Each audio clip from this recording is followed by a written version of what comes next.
Welcome back to Uncle Rico's Storytime.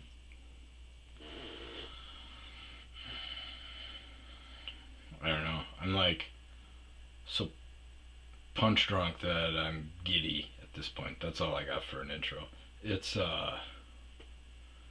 welcome back to Backhoe Fun, starring Chloe, the stubborn bitch. I take that back. Chloe has not been the issue.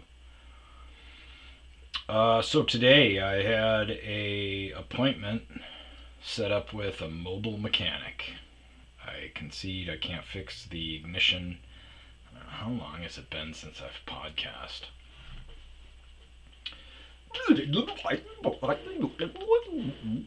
Rewind it.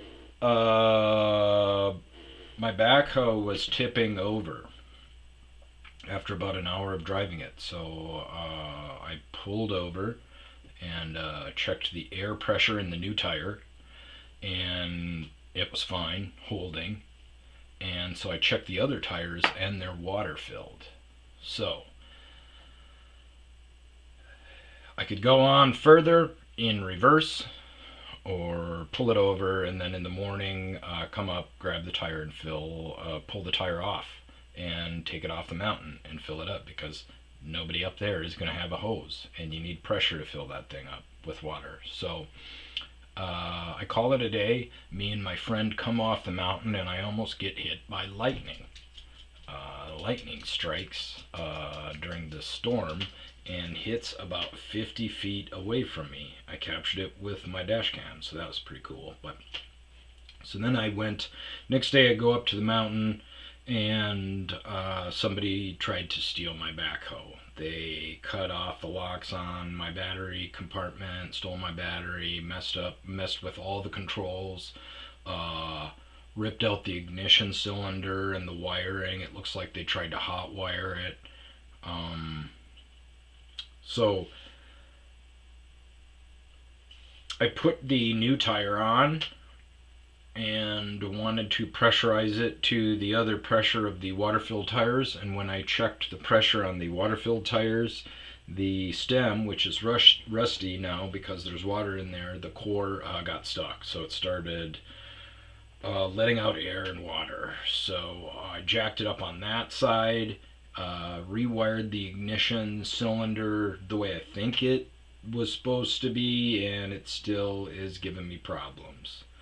So the next day I brought up a fully charged battery, and nothing. So early yesterday I called a bunch of mobile mechanics, told this guy I'm about 40 minutes north of Lake Pleasant on a mountain. It's only like 4 miles, but we have to go really slow. It's scenic. I think it's electrical. I think it's an easy fix, but I'm scared about vandalism. And he said, all right, normally I charge $200, but because it's a drive, I'll have to do 300. And I said, that's fine. I expected that, let's do early. He said, I don't really like to do early. I said, well, because of traffic, it's a 2-hour drive for me, so let's do 10:30, and I'll text you at like 9 to confirm. So today, this morning, I text him at 9, and he says, hey, where's it at again? And I go, we covered all this, but that's what I was thinking. I wasn't rude. I said, it's 4 miles north of Lake Pleasant. I'll meet you at the turnoff to go to Lake Pleasant, and then it's probably a 40-minute drive from there. And he goes, oh, I'm over an hour away from Lake Pleasant, so it's gonna be at least 450. And I'm like, you bait and switch son of a bitch. I know he pulled this on a Friday because it's right before the weekend. He's trying to strong arm me for more money. So me and him went back and forth at it for a little bit.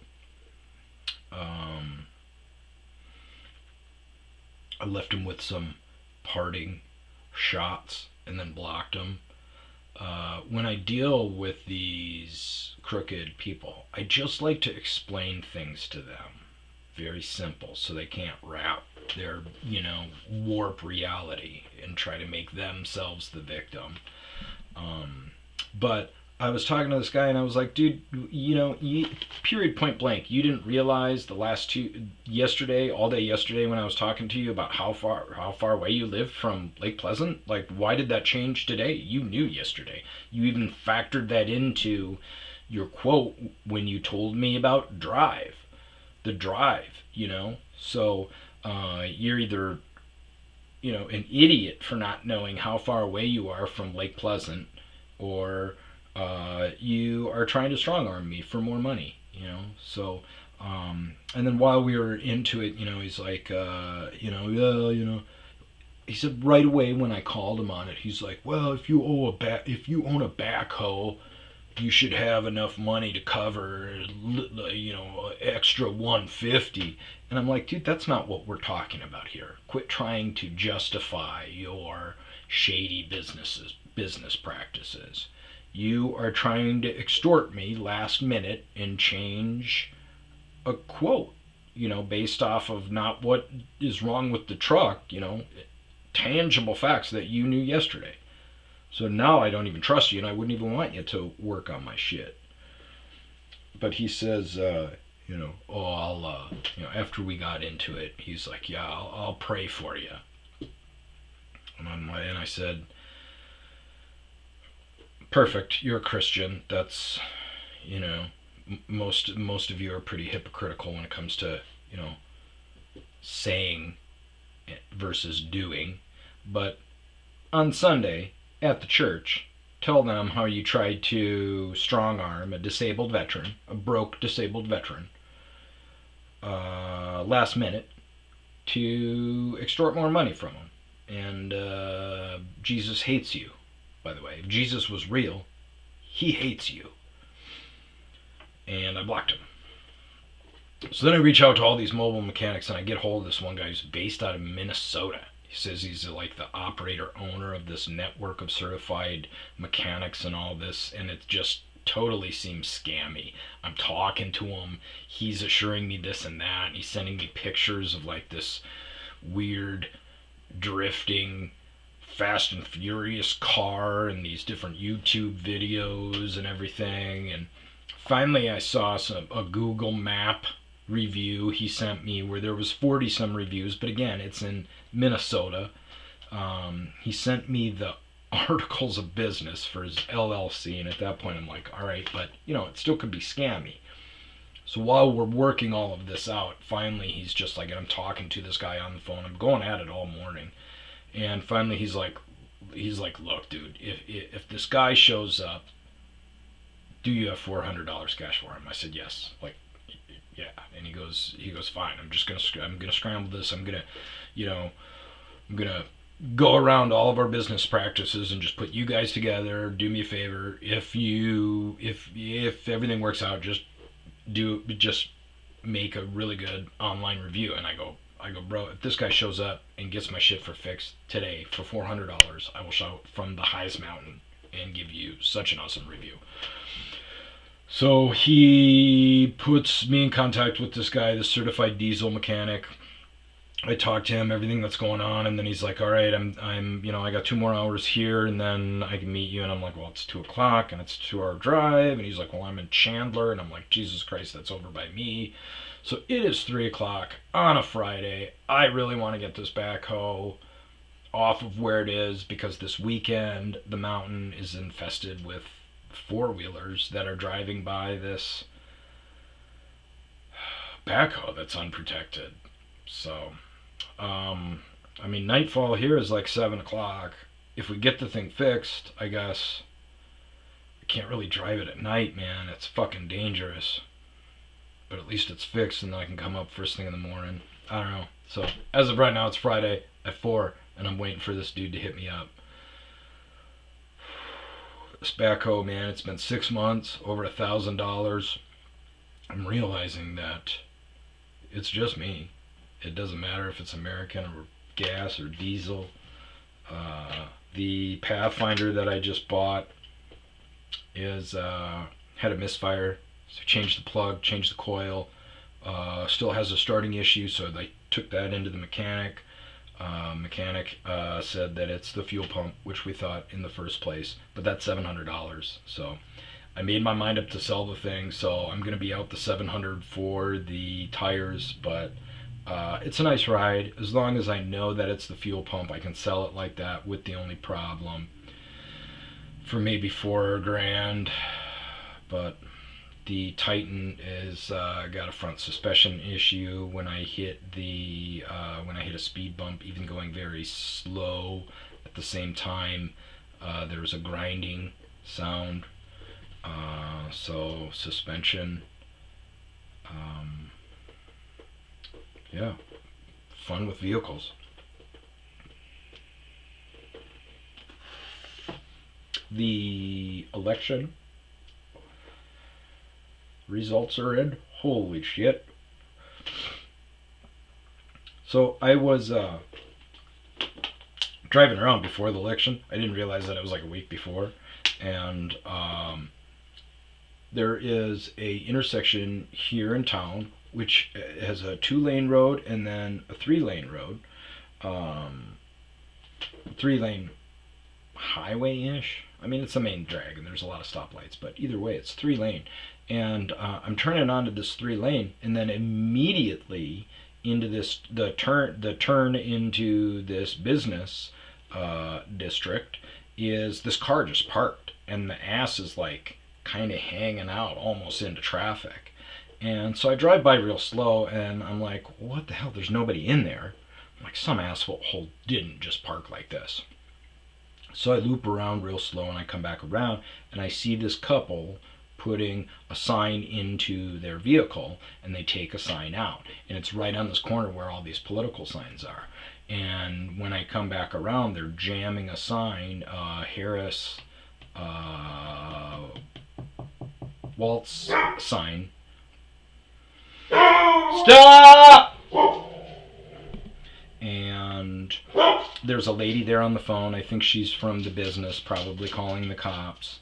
And stop it! No bark! I did that my own self. He's gonna come right in. And so I realized they were probably pulling out a Trump sign and putting in a Harris sign, and they were driving down the main drag, and just got so incensed that they pulled immediately over. And that's crazy that you have to immediately pull over and endanger yourself and others because you saw a political sign.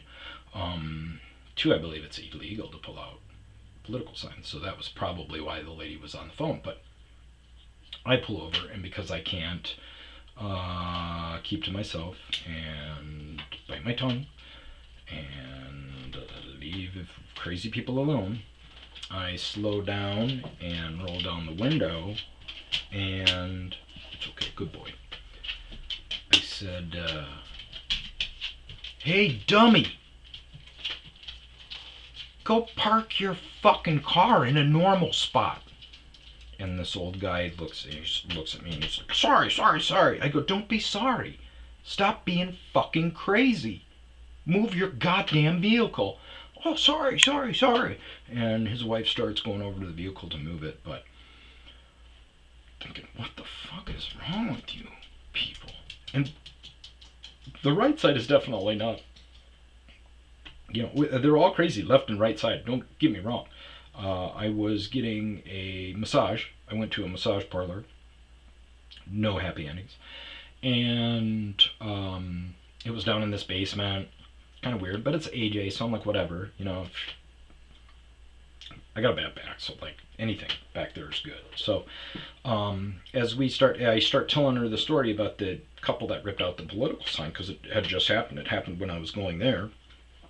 And at this point, I don't even really like to say, what side I'm on, but, through telling the story, she kind of realized, what side, and she starts, like, make America great again, and everything, and da. And so at one point we get comfortable, and we're talking, and she seems like a very rational, very eyes open rational person, and then out of nowhere she's like, yeah, and the fucking Jews. And I'm like, Jesus, what? Where the hell did that come from? And then we were talking. I changed the subject. I was talking about something else. I was talking about me, being an actor. I had just gotten cast in this little feature film called The Glass Planet, and I was telling her about that, how I got to cut my hair and everything. And she's like, yeah, da da da da da. The fucking Jews run that world. And I'm like, God. So, I mean, they're all out there. I was talking with this other lady about some business stuff, and she said we were talking about just media censorship, and one huge case for me in media censorship is the Trump RNC speech that he had in 2016, and this for me just kind of cemented everything. It made me look at I realized that I was on the right side. So in 2016, there was that shooting at the gay nightclub in Orlando, and then the RNC happened right after that. And Trump at the RNC, Republican National Convention, he stops and he says, under my watch, I will do everything in my power to make sure that our LGBTQ citizens are protected and safe from any foreign national ideology, blah, blah, blah, blah, blah. And everybody starts cheering because that's not because, but this is groundbreaking. You don't say something like that at a Republican National Convention. You don't support or endorse the alt sex lifestyle. Obviously, the Republicans are founded on, God and all that stuff. So, but the crowd cheers, and Donald Trump says, and let me say that as a Republican, it makes me so happy to hear you cheer for what I just said. Because he knew this could go either way. Okay, when that happened, I was floored that neither news channel, left or right, covered this.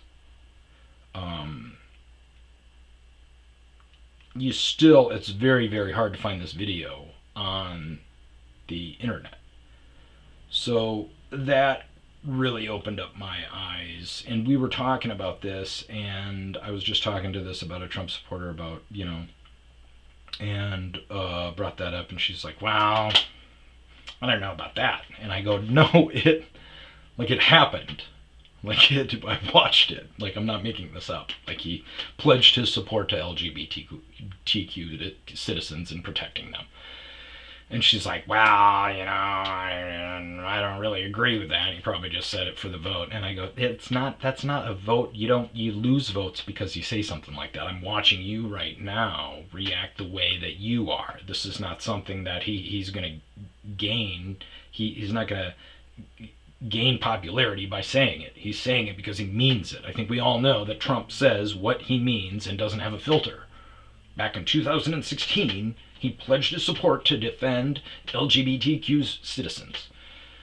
And she's like, well, I'm not really a big fan of that. And I go, well, your views in our conversation, they don't mean anything. My point is that a huge groundbreaking thing like that should have been front page news on the right, and then the left, whether or not they're blasting him, his adversaries should have used that against him. It's like it never happened. And by the way, my sister's gay. I'm very proud of her. So I love the fact that he said that, because to each their own, when it comes to that, who cares? So don't get me wrong. We all have our faults in this. There's crazies on both sides, but this was all pre-election. Now, post-election, it's just insane. A completely irrational thought process. I was friends with a content creator that we would like each other's stuff and comment on each other's stuff very frequently. He was a black guy, and never posted anything politically, just funny stuff. And then after the election, he posts, I feel like I'm going to wake up in the next few days and there's going to be white only signs up. Where are you getting this, man? Trump has done 10 times more for black people than the previous black president. He's done stuff for HBCUs and black businesses and criminal reform. The first thing that he did when he took office was try to fix the violence problem in Chicago. He brought in presidents and highly respected professors from all these HBCUs. There's a picture with him and all these, highly respected black, presidents saying, like, this is the first American black president. They were joking around about it because Obama didn't do shit. So it just doesn't make any sense. Trump was on record before 2016 as a well-documented philanthropist and humanitarian on both sides of the board. And the only thing that you have dirt on him for was, anti-discrimination rights from one of his apartment buildings, like everybody had if you were a landlord in New York, and he doesn't make those policies anyways. It's just stupid. There's well documented stories. There was a story about Jennifer Hudson when she got into problems with her family. Her family was taking advantage of her and everything, and Donald Trump put her up in a suite in his Trump Tower for a couple of weeks and didn't tell anybody and kept it quiet and everything. And it's just irrational to think a popular humanitarian all of a sudden turns into the reincarnation of Hitler. It's unbelievable that people eat this up. I was Facebook friends with who I thought was a pretty smart dude named Tom, and he's just been posting stuff every day about the election. And one of the comments under one of his posts was some guy Richard said, great, we just elected a dictator. And my comment was, he's already served. What are you talking about?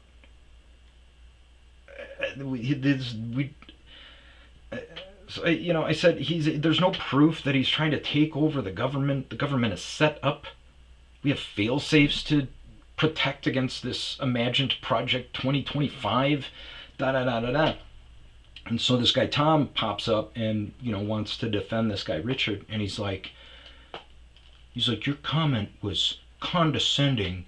Mr. Schlichtenbauer is a lot more learned than you'll ever be, da da da da da da da. And I go, well, first of all, there was nothing condescending about my comment.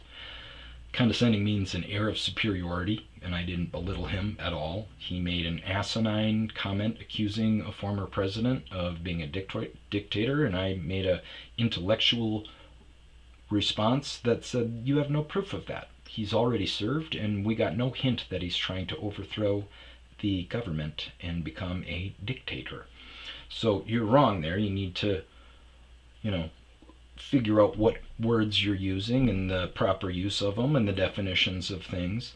But as we're getting into it, he talks about, I'm like, look, dude, your hatred is clouding your judgment, and he says, I don't hate him, I just don't think he's qualified. And at that point, I'm like, do you even hear? Are you reading these words before you send them? He's the most qualified candidate out there. He's already served. He's got plenty of experience. And he did a good job. So that's super qualified. He's the most qualified person. He's the most qualified citizen in the United States to be president because he's the only one that can remember being president, i.e., Biden. So he's super qualified, a lot more qualified than Kamala.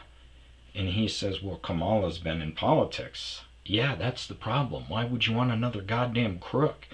Forever, we have been trying to find a president that doesn't have ties, that isn't a puppet. And now we have one who's making a sacrifice to serve his country. Ever since he decided to run for president, his brand is taking a hit. He is the first president since, like, Gerald Ford or Truman to not make a shit ton of money being the president. He's losing money, and he's coming back and wants to do it again. This is a sense of purpose. This is a sacrifice for his country that people in the armed services make, that I made to serve in the Navy. There's very few of us that want to do good for our country, and he's one of them. Whether or not you believe in his views, he's serving. Also, your judgment is super fucked because you don't understand qualified, experience, blah, blah, blah. You started off this whole comment with some goddamn PE teacher in Holman being more learned than me. You must not know about me, bro, because I went to a political science seminar at Stanford University when I was 16 years old and had lunch with an active professor from there because I was that passionate about it. And I've been watching and studying politics my whole life. I have a college degree. I made chancellor's list.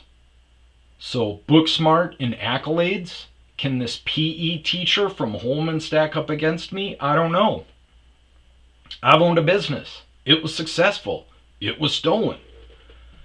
I've lived in 12 different states and volunteer and mentor and have spent my life understanding different perspectives and hanging out with rich snobby fuckers and salt of the earth retarded rednecks. So to say that a PE teacher from Holman is more learned than me is wrong. Maybe he was trying to use respected, probably. I'd give him that. Nobody really respects me. But let's throw the shit down, dude. I got you pound by pound on this son of a bitch. Idiots. But that's where we're at right now. I mean, we got idiots on both sides of the board, but the temper tantrums that we're seeing from the left is right up their alley. But that's where we're at right now. Short podcast to let everybody know the status of Chloe. It is 3:40. 2 hours is going to be 5:40. Fixing it is 6. I still got an hour clock, 1 hour threshold. I think even if he hits me up tonight, I'm still going to go up there and try to get it moved another overnight on a Friday night. Is pushing it. I'm going to get this son of a bitch stolen from me. But onward and upward. Positive thoughts, optimistic. I've got some beautiful land up there. I've got some awesome dogs and a podcast upcoming for the future news of my dog rescue. Boom, boom, boom.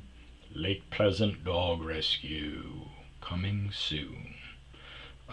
Thanks for watching. And make sure you subscribe and like and everything, because now I'm going to start pimping out my shit because I'm going to need a following for this dog rescue. So if you love dogs and you like veterans, make sure you like and subscribe and even share this mofo. Peace out.